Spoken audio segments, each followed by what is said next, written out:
Bit of a longer trip to Atlanta than it would be over to State Farm Stadium Yes. for a lot of people. But we do know there are probably going to be a lot of people looking into making that trip down to Atlanta for New Year's. So we wanted to look into what you can expect if you're trying to book your travel right now and go to the game. Let's start with some plane tickets. This one I put in just, let's say we're leaving on New Year's Eve, the game happening 1 p.m. Eastern time on January 1st. You can see the cheapest ticket right now, $258 round trip. That's on Frontier, but you got to stop. So the next cheapest would be about $738, almost $1,000. So not cheap there.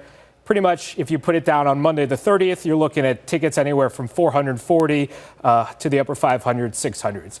Now let's go to the game because obviously the tickets, the flight's probably going to be the most expensive.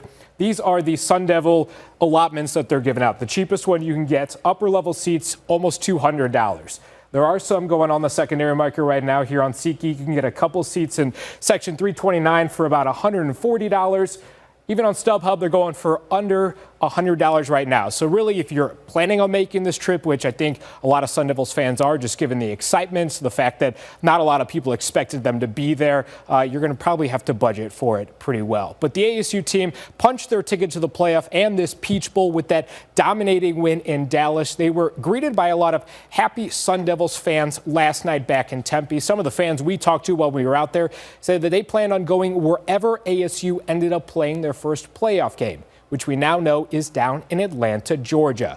We spoke with the past president of the Georgia chapter of ASU alumni, Seth Deichmann, who lives in Metro Atlanta. He shares what Sun Devils fans can expect if they fly into the Atlanta airport and his recommendations on the best ways to get around the city. Expect it to be busy. It's the busiest airport in the world. It's easy to navigate, the airport at least. Then just plan on taking MARTA, which I think is a great way of transportation. It's kind of the subway without being underground. So that's a great resource. Uber, of course, is awesome. Lots of traffic otherwise if you're driving, if you decide to get a rental car. Lots of traffic here.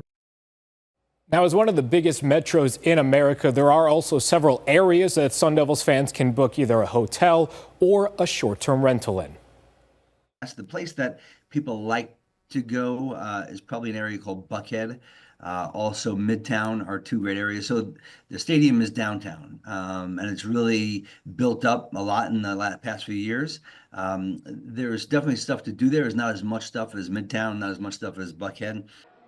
Now, Deichmann says he expects there will be ASU alumni events in Atlanta the night before the game, which is New Year's Eve, and the morning of, but those plans haven't been finalized with this bowl announcement just coming out earlier this morning. But there are some official Peach Bowl events already on the calendar if Sun Devils fans want to go down, including a fan fest at the pretty awesome, if I can say so, Georgia Aquarium on December 31st, and another fan fest happening down the street from Mercedes-Benz Stadium on New Year's Day morning before the game. Now, if those flights are too expensive, those prices kind of scared you away, you can drive. I want to warn you, I put in Mountain America Stadium to Mercedes-Benz Stadium, 26 hours, and that's not including the probably New Year's Eve holiday traffic that you're going to end up with. So it's doable, but you're definitely going to want to budget a lot of time if you drive. For now, we'll send it back to you guys. Thanks, Zach.